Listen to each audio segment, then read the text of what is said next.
Hello, my art-loving friends. A few weeks ago, or maybe several weeks ago at this point, I did a massive art haul, and I will link that video in the corner for you and in the description box below in case you missed it. And we are still trying to showcase all of the products I showed in that art haul because I was only able to show you one of the watercolor brands out of many. In today's video, we'll be taking a look at these Turner Artist watercolors and see what we think of them. It should be a great day.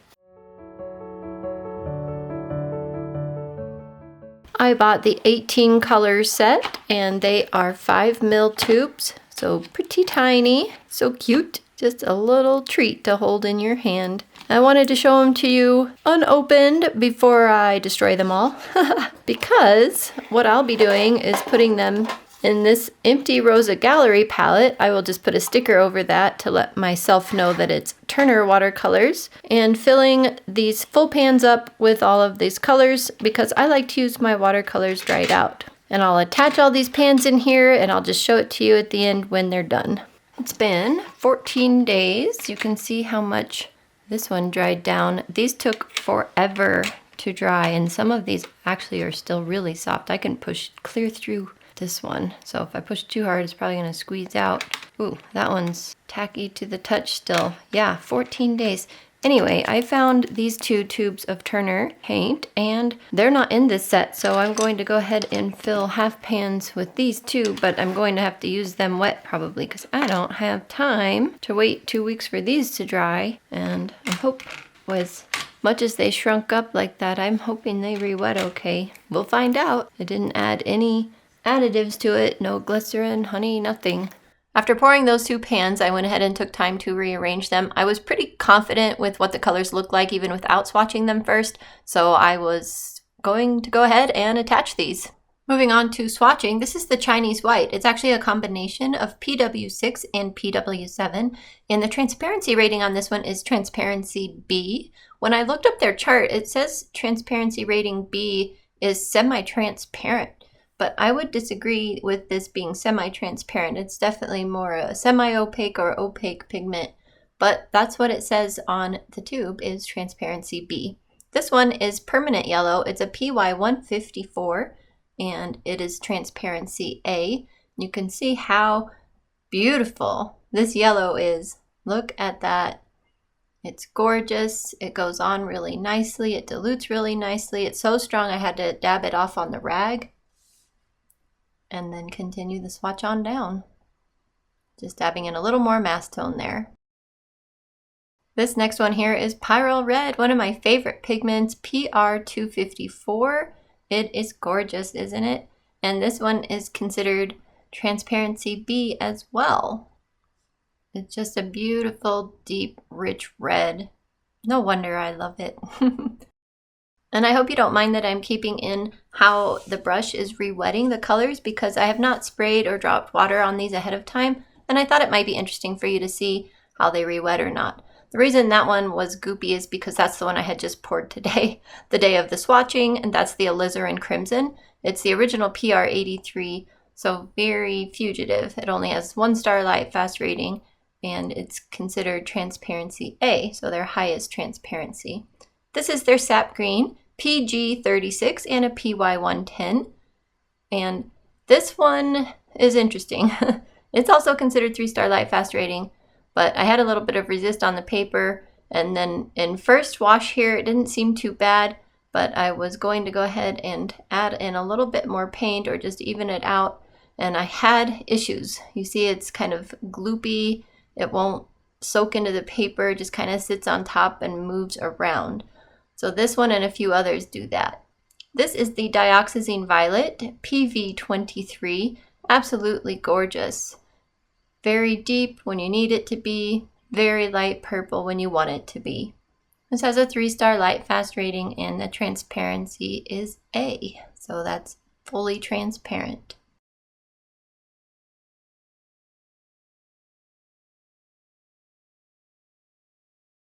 This next one is another one that I poured just that same day. It was already set up. It may have been the day before. I can't quite remember, but it was within one day. That's the Manganese Blue Hue. It is made with the PB15, but it just has this beautiful vibrancy turquoise, well, Not really, it's just beautiful, okay? Don't be afraid to get this color. It's quite nice. And then I added a little more mass tone on it. Thought I was going to have the gloopy issues, but I was able to pretty much smooth them out. I think if I had gone any thicker, it would have been gloopy like the sap green. So it's best used in a light wash. It's a 3-star light fast rating as well as being transparency A. Interesting. This one here is the Phthalo Blue Green shade, is marked on the tube as being just a straight PB15. Whatever. 3-star light fast rating, transparency as A. No problems with gloopiness on this one. It painted out nice and smooth. Next, we're moving on to the Maya colors. This is Maya Blue PB28, and on Turner's description, it just says they're trying to recreate the colors of the Mayan culture. And so it is supposed to be lighter, weaker, and I didn't think I would like this color at all because you can see it's also gloopy. I can't get it to lay down smooth with any amount of thickness, but I end up loving it later. This one is Burnt Sienna, PBR7, and don't worry, I'll go back to talking about that Maya Blue later, but anyway, Burnt Sienna, PBR7, 3-star light fast rating, also fully transparent. Maybe started to get gloopy, maybe not. Here's the Maya Yellow. This is SY33, which is Solvent Yellow 33. I was having a hard time getting paint on the brush. It just didn't feel like any paint was coming up, which is typical of these colors apparently. Kimberly Crick did an entire review on the Turner watercolors, and she does mention the Maya colors quite a bit. I will link that review page in the description below. You can see I'm going back here trying to get more paint on the brush, and it's quite challenging. But if you don't mind a really light yellow, and I actually do use it in the painting later in this video, then it's actually really pretty hue. Next up is the Permanent Gamboge. I am in love with this color. I realize that's a little off screen. That's all right. It's a PY150 mixed with a PY110 and a PY109. Why they wanted 3 pigments in here, I'm not sure, but it is 3-star light fast rating according to them and fully transparent and beautiful. This one is also very pretty, Permanent Scarlet, PR188. This one only has a 2-star light fast rating and it is considered fully transparent. It's a beautiful color. I think could be useful in many, many paintings.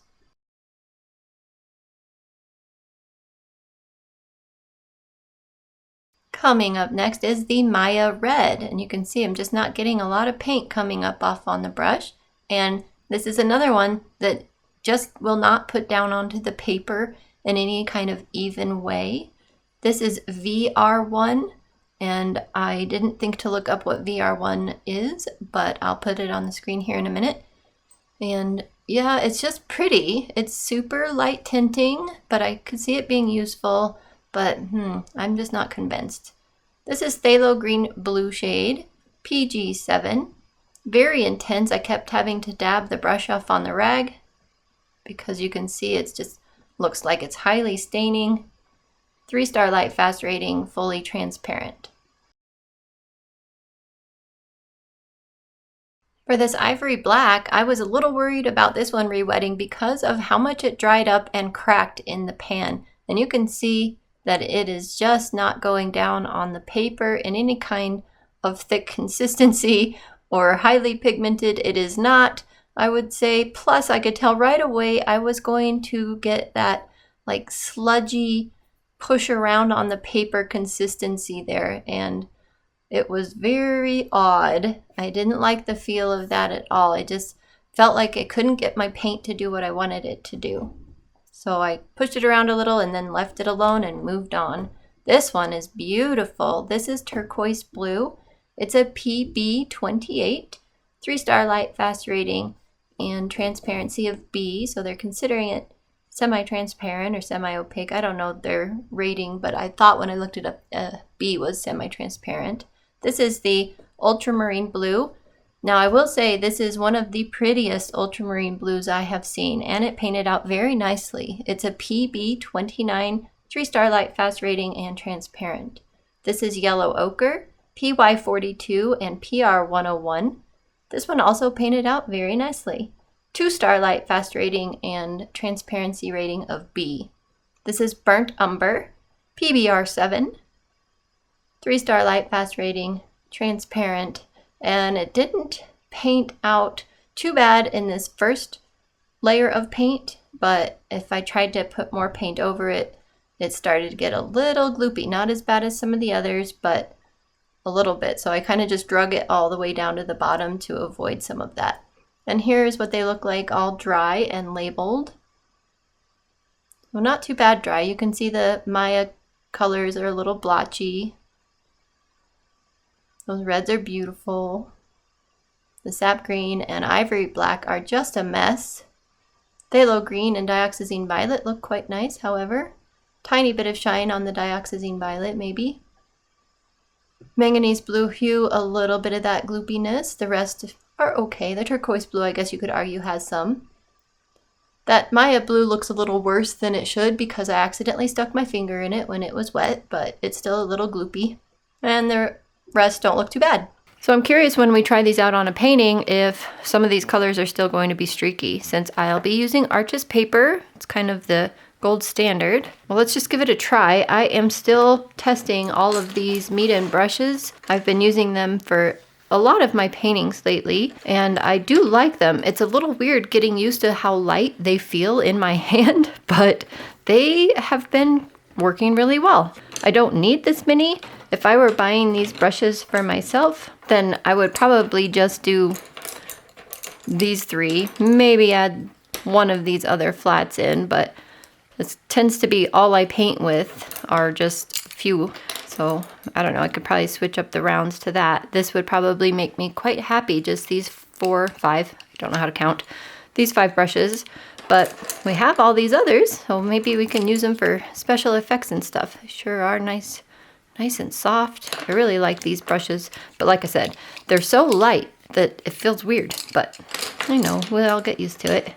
Moving on to the painting, I just sketched in some quick mountains where I thought I would want them and a little sun, and I'm starting with that Maya yellow actually because I wanted a very light yellow around the sun, and painting it out on Arches paper, I didn't really feel like I had any problems with it. So I think if you just keep these problem colors, if you want to call them that, really light and try not to thicken them up, you'll be okay. And they are a pretty hue, that's for sure. And I just added some more of the yellows, and I'm bringing in that permanent gamboge a little bit, as well as mixing it with some of the reds or the alizarin crimson to get a really nice pretty orange color. I found that mixing oranges directly on the paper has never really worked well for me, so I tend to mix my oranges over in the palette and then bring them over to the paper. I don't know what it is about oranges, but me and mixing them on the paper are not a good match. Now here is where I mixed the Maya blue with a little bit of, I believe it was the ultramarine and maybe even a little bit of the ivory black, and that ended up being a pretty good combination. I wanted to get some blue down farther, even though I risked mixing that in a little bit with the yellow, making an ugly brown, but I was able to keep the colors separate enough that it worked out okay. You can see I tend to hold the swatch sheet in my hand, especially at the beginning, working with a new palette. That way I have that quick reference there and I can just look and see exactly which color I need and know where it's going to be in the palette. So that one I mixed the blue and red, and it was really pretty purple. Look at that purple, it's just gorgeous. Sometimes when you only have the dioxazine violet in your palette, you do need a more red leaning purple, so it was fun to mix one. And then I'm just adding that alizarin crimson into the sky. You can see how deep and beautiful that color is. I'll talk a little bit more about that alizarin crimson later. But it wasn't too bad. For some reason, that manganese blue and alizarin crimson that I poured very last minute and then ended up using right away dried way faster than the rest of the paint. So I don't know if it's because they are an older mixture of paint, older tubes. Maybe they were made a little differently. I'm not sure, but there's the Maya blue pretty much on its own right there. And now bringing back some more orange in. I'll speed you past the rest of the sky, or at least get you to something more interesting here. And I ended up working into the awkward drying stage, so you can see I end up pulling water clear back down to the mountains, just so I don't have weird lines and blooms. And now I'm working into the snow area. It's kind of fun putting this color on just white paper. That's always so cool when you just blotch it on there in weird places and it ends up being something later, which you'll see. I'll speed you past this part as well. So basically, I'm just throwing in some shadows that will mean something later. And now we get to the really fun part, is the mountains. And I used the Maya Blue a lot for these mountains. It just seemed like the perfect hue. You can see I didn't use it completely alone. I do mix it with some of the other blues and even some of the ivory black. But it's just laying in fine. It's working great. You just can't use it thickly and expect it to look okay. And I guess you could argue that I am using it thickly here, but I also am moving the brush and spreading it out and occasionally mixing in a different color with it. But it was the perfect color for distant mountains. And then I go ahead and add in some of the lighter blues and other various colors to make it more interesting. My favorite part's adding in the super light blue, which is the turquoise blue. It just adds a glow to the center part of the mountains that just brings me such happiness. So we'll speed through some of the more tedious things because this did take quite a bit of time, and slow you down right here, putting in that super light blue again. Oh, it's just pretty. I do sit and stare and wonder what the next color should be, and I believe that's the ultramarine blue, and I'm mixing that with ivory black at the moment. A little more blue. Get my next mountain color. This one needs to be a little bit darker because it's closer to me, and that ultramarine blue mixed with that ivory black makes for a very nice dark blue, kind of like an indanthrine. It's very pretty. My next layer after that will be the dioxazine violet mixed with the ultramarine blue. At least I believe that's what I used. You can see it makes for a very nice purple blue for the next mountain.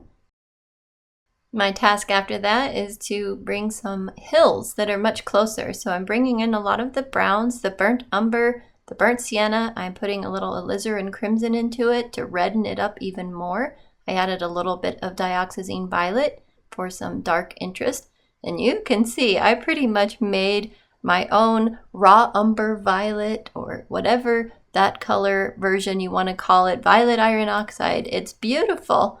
I am very pleased with this mixture, and I do mix it up. I don't want it to be the same color across the whole thing. So you can see I'm adding in various bits of different of the mixes in. So sometimes I'm adding more burnt umber, sometimes I'm adding in more violet, and so on.